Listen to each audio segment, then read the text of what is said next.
बिस्मिल्लाहिर्रहमानिर्रहीम इय्याक नअबुदु व इय्याक नस्तईन। मेरे पाकिस्तानियों, मैं अभी रात के तकरीबन 12 बजने लगे हैं, तो मैं आपके सामने सिर्फ मुख्तसर बात करना चाहता हूँ। और वो बात है ये जो सारा तोशाखाना का ड्रामा चल रहा है। तो मैं ये वाज़ेह कर दूँ कि ये ज़रूरी आपका समझना है कि तोशाखाना ये है क्या।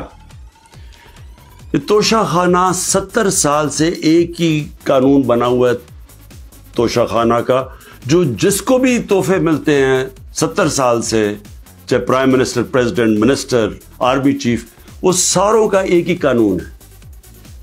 उसी कानून के मुताबिक जो भी तोशाखाना से मैंने चीज़ें ली उस कानून के मुताबिक चला। अब ये केस जो तोशाखाना का चलना शुरू हुआ, ये आपको समझना चाहिए कि इस केस के ऊपर, ये तोशाखाना केस के ऊपर मेरे घर के ऊपर हमला हुआ। 4 दिन पहले पुलिस पहुंच गई कि जी आपने वो तोशाखाना का एक मजिस्ट्रेट के सामने केस सुनने जाना है। 4 दिन पहले पुलिस पहुंच गई और यहां पूरा मेरे घर के ऊपर 26 घंटे अटैक हुआ। मुझे जब 9 मई को गैर आईनी और कानूनी तौर पे अगवा किया गया इस्लामाबाद हाई कोर्ट से, तो मुझे जब जेल में ले गए पुलिस लाइंस में, वहां मुझे एकदम पता चलता है कि एक जज साहब, जज हुमायूं दिलावर वहां बैठे हुए हैं और वो आपके ऊपर तोशाखाना के केस के ऊपर कोई कार्रवाई करना चाहते हैं। ना मेरा वकील, ना मुझे केस का पता, और पता चलता है कि वो उधर आके मेरे ऊपर फर्द जुर्म लगा के चले जाते हैं। फर्द जुर्म लगा सकते ही नहीं जब तक कि मेरे ऊपर, जब तक मुझे पूरी तरह बताया ना जाए कि वो है क्या, मेरे सामने फर्द जुर्म लगता है या मेरे वकील के सामने। जब हमें यह पता चला, उससे अगले दिन हमने रिक्यूजल का कहा।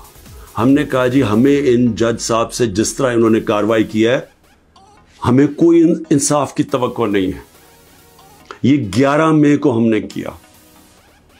उसके बाद बहरहाल एक पूरा सिलसिला चलता रहा जिसमें यह वाज़ेह होता गया कि एक प्लान बना हुआ है कि तोशाखाना में इमरान खान को डिस्क्वालीफाई करना है। मुझे एक सवाल दिए गए, 35 सवाल दिए गए, क्वेश्चन जज साहब ने कि जी इनके जवाब दो। मुहर्रम की छुट्टियां भी थी, खैर हमने बड़ा जोर लगा के उसका जवाब तैयार किया।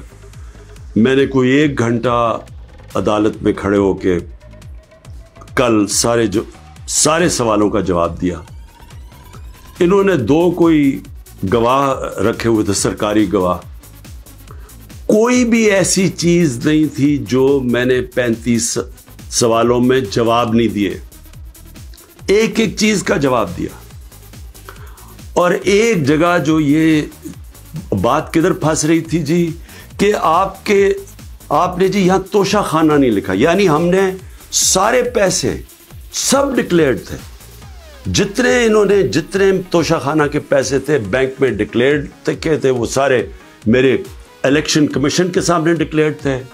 वो मैं जो FBR थी उसके सामने डिक्लेयर्ड थी, वेल्थ टैक्स में डिक्लेयर था, सब कुछ डिक्लेयर्ड है। एक जगह पे कहते जी ये पैसा तो है लेकिन यहां इसके ऊपर तोशाखाना नहीं लिखा। अब ये मेरे अकाउंटेंट ने भरा हुआ था, 40 साल से मेरी वो अकाउंटिंग फर्म है। तो मैंने अपने गवाह में लिखा कि ये अकाउंटेंट का काम है आके आपको एक्सप्लेन करे, पैसे तो हैं कि जी उसने तोशाखाना पैसे के आगे लिखा या नहीं लिखा। हालांकि वो अकाउंटेंट क्लियर है कि कानूनी तौर पे उसने ठीक किया। अब वो अकाउंटेंट ने आना था। आज पता चलता है जज साहब कहते हैं जी 1 घंटे में गवाह को प्रोड्यूस करो। गवाह रास्ते में होता है, कहते अब हमने कैंसिल कर दिया, अब कोई गवाह आप सामने नहीं ला सकते। मैं ये सवाल पूछता, ये कोई मिलिट्री ट्रायल हो रहा है? मेरा राइट, मेरा हक है फेयर ट्रायल के लिए, यानी एकदम गवाह कैंसिल कर दिए।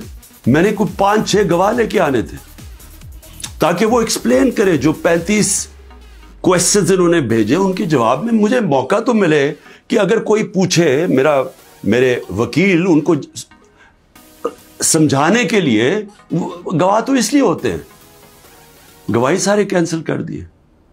और आज अब ऐसे लग रहा है कि कल फर्द जुर्म कायम कर देंगे। यानी मुझे समझ नहीं आ रही कि ये जल्दी इतनी क्या है। क्या कल 2 दिन, आज गवाह आ जाए, कल गवाह आ जाए, उसके बाद फिर आपने जज साहब फैसला करना है वो आपने करना है। लेकिन मुझे तो मौका मिले कि हर दुनिया में एक मौका मिलता है इंसान को फेयर ट्रायल का, वो मुझे मौका देना चाहिए। और अभी सुप्रीम कोर्ट में मैं ये भी कह दूं कि हमने रिक्यूजल का भी इन जज साहब का कहा हुआ है कि हमें इनके ऊपर एतमाद नहीं है। वो पड़ा हुआ है इस्लामाबाद हाई कोर्ट में। वो इस्लामाबाद हाई कोर्ट बदकिस्मती से फैसला नहीं कर रहे चीफ जस्टिस साहब। मैं ये भी कह दूं कि सिर्फ इतनी ज़्यादा, पता नहीं मैं कितने केसेस में हूँ, सिर्फ 2 जजेस के ऊपर मैंने रिक्यूजल का कहा हुआ है। एक इस्लामाबाद हाई कोर्ट के चीफ जस्टिस और दूसरे ये जस्टिस दिलावर। ये मेरा राइट है कि अगर मैं समझ रहा हूँ मुझे इंसाफ नहीं मिल रहा, तो मेरा ये हक है कि मैं इनको रिक्यूज करवाऊं, इनको कहूं कि किसी और को भेज दे। अब वहां भी फैसला नहीं हो रहा इस्लामाबाद हाई कोर्ट में। हम सुप्रीम कोर्ट में गए हैं, सुप्रीम कोर्ट कह रहे हैं कि इस्लामाबाद हाई कोर्ट फैसला करो, और सुप्रीम कोर्ट ने कहा कि तब तक इन्होंने, जस्टिस दिलावर ने फैसला नहीं करना जब तक कि ये इसके ऊपर फैसला नहीं होता ट्रांसफर पे। लेकिन मुझे लग रहा है कि कल इन्होंने फैसला कर देना है, इसलिए मैं रात को लेट आपके सामने आ रहा हूं। मैं आखिर में एक और बात कहता चलूं कि फेसबुक पे 2014 में जस्टिस दिलावर ने अपनी फेसबुक पे मेरे ऊपर ऐसे रिमार्क्स दिए हुए हैं जिससे लगता है कि वो मुझे इंसाफ नहीं दे सकते। यानी उनकी एक पर्सनल डिसलाइक उसमें सामने आ रही है। हमने ये चीफ जस्टिस साहब इस्लामाबाद वालों को कहा कि देखें ये प्रेजुडिस्ड है। उन्होंने जाके FIA को कहा कि बताओ कि जनाब ये ठीक है या नहीं, ये जो फेसबुक पे उनकी पोस्ट थी। FIA ने वो चेक करके कि क्योंकि वो डिलीट कर चुके थे पोस्ट, उन्होंने वापस कहा दी वहाँ तो पोस्ट ही नहीं है। देखिए बड़ा आसान काम है।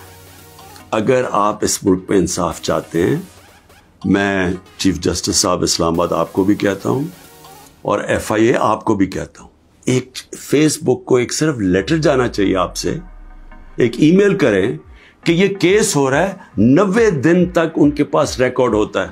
अगर आप डिलीट भी कर दें कोई पोस्ट तो 90 दिन तक फेसबुक के पास उसका रिकॉर्ड है।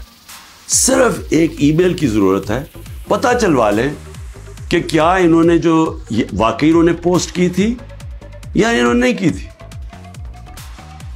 आधे घंटे में सारा इसका पता चल जाएगा कि क्या जस्टिस दिलावर ने वाकई वो मेरे ऊपर जो बड़ी उनका माइंड शो करता है कि वो शायद मेरे से इंसाफ ना कर सके, वो पोस्ट में रिफ्लेक्टेड है।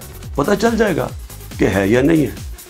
तो हम सिर्फ, मैं यहां बैठा हुआ हूं, 200 केसेस होने लगे हैं, एक एक फेस करने के लिए तैयार हूं, फेस कर रहा हूं। पिछले 2 महीने में 350 अदालत में केसेस के अंदर मेरी पेशी हो चुकी है। 350, ये भी रिकॉर्ड है। मैं आगे भी तैयार बैठा हूं, लेकिन सिर्फ ये चाहता हूं कि इंसाफ मिले। और इंसाफ मिलना कोई मुश्किल काम नहीं है। अगर सिर्फ मुझे ये मौका दिया जाए कि अगर मैं ये समझता हूं कि कोई जज मेरे से इंसाफ नहीं कर रहा, तो ये मेरा हक है कहना कि जी ट्रांसफर कर दें केस किसी और जज को।